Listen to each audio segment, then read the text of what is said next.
Anantapuram cricket ground లో Duleep trophy మ్యాచ్లు సందడిగా సాగుతున్నాయి. ఇందులో భారతదేశానికి చెందిన పలువురు సీనియర్ ఆటగాళ్లు పాల్గొంటున్నారు. అనంతపురం లాంటి కరువు ప్రాంతంలో దులీప్ ట్రోఫీ జరగడం గొప్ప విషయమని ట్రోఫీ 3 మెయిన్ కమిటీ సభ్యులు ఆర్డీడీ ప్రోగ్రాం డైరెక్టర్ మాంచో ఫెర్రార్ తెలిపారు. వసతులు మరింత మెరుగుపడితే రాబోయే కాలంలో ఇంటర్నేషనల్ క్రికెట్ మ్యాచ్లు కూడా ఆడేందుకు ఈ స్టేడియం అనుకూలంగా ఉంటుందని అంటున్న మాంచో ఫెర్రార్ తో మా correspondent Sai Prasad face to face.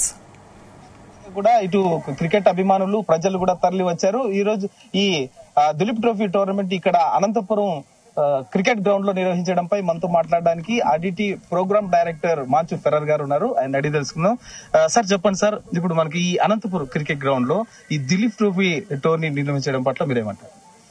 ఇక్కడ అనంతపూర్ అయితే కేవలం నేను ఒకనే కాదు, మొత్తం జిల్లా అంతా కూడా చాలా సంతోషపడుతున్నారు, ఉత్సాహంగా ఉన్నారు. గర్వకారణం ఇంత పెద్ద క్రికెట్ టోర్నమెంట్ మన దేశంలో డొమెస్టిక్ లీగ్ లో ఇంటర్నేషనల్ తర్వాత దులీప్ ట్రోఫీనే వస్తుంది అనుకుంటా.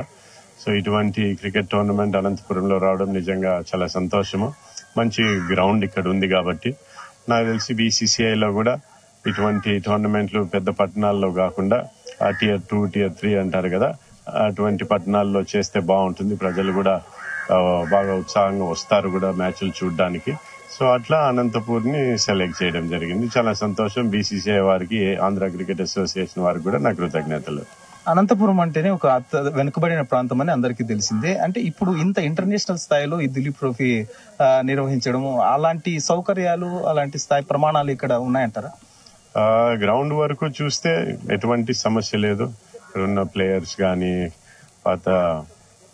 పాత ప్లేయర్లు లైక్ చేతన్ శర్మ, వీళ్ళు కూడా అందరూ చాలా సంతోషపడుతున్నారు. ఇక్కడ sports village Anantapur cricket ground చూసి ఈ ప్రాంతంలో బాగా ఎట్లా చేయగలిగినారు అని.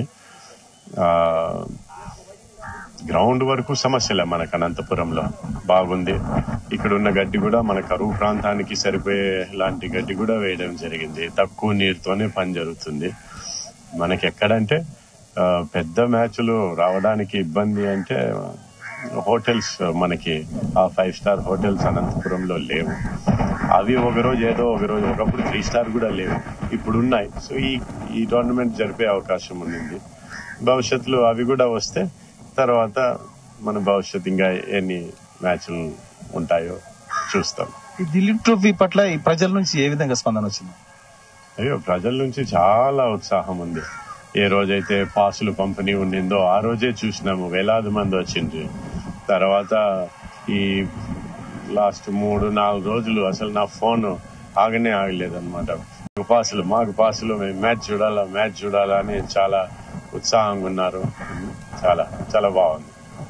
ఇక్కడ అంటే ఇంటర్నేషనల్ స్థాయిలో ఇప్పుడు ప్రస్తుతం అయితే దులీప్ ట్రోఫీ టోర్నీ నిర్వహిస్తున్నారు. ప్రస్తుతం రాబోయే కాలంలో ఏమైనా ఐపీఎల్ లేకపోతే ఇంకా పెద్ద స్థాయి అంతర్జాతీయ స్థాయి మ్యాచ్లు నిర్వహించే అవకాశాలు ఏమైనా ఉంటాయి? ఈ రోజు మీరు వేసిన ప్రశ్న నాకు 20 ఏళ్ల కింద కూడా వేసేవాళ్ళు. మ్యాచ్లు వస్తాయా, ఏం మ్యాచ్లు వస్తాయని. చిన్నగా అడుగు వేసుకుంటా జిల్లా స్థాయిలో మ్యాచ్లు, జోనల్ స్థాయిలో మ్యాచ్లు, తర్వాత స్టేట్ మ్యాచ్లు, దెన్ మళ్ళీ రంజీ మ్యాచ్లు. ఈ రోజు ఇక్కడ దులీప్ ట్రోఫీ. దానికి తగ్గట్టుగా మనము చేయాల్సిన పనులు చేసుకుంటే మన అనంతపురం కూడా కొంచెం పెరిగితే, బాగా అభివృద్ధి చెందితే తప్పకుండా నాకు తెలిసి మిగతా మ్యాచ్లు కూడా వచ్చే అవకాశాలు ఉన్నాయి. Thank you.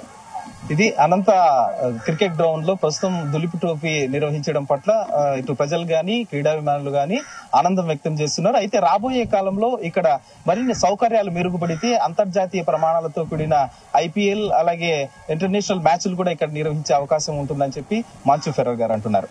కెమెరామెన్ నాగరాజ్తో సాయి ప్రసాద్, జీ న్యూస్, అనంతపురం.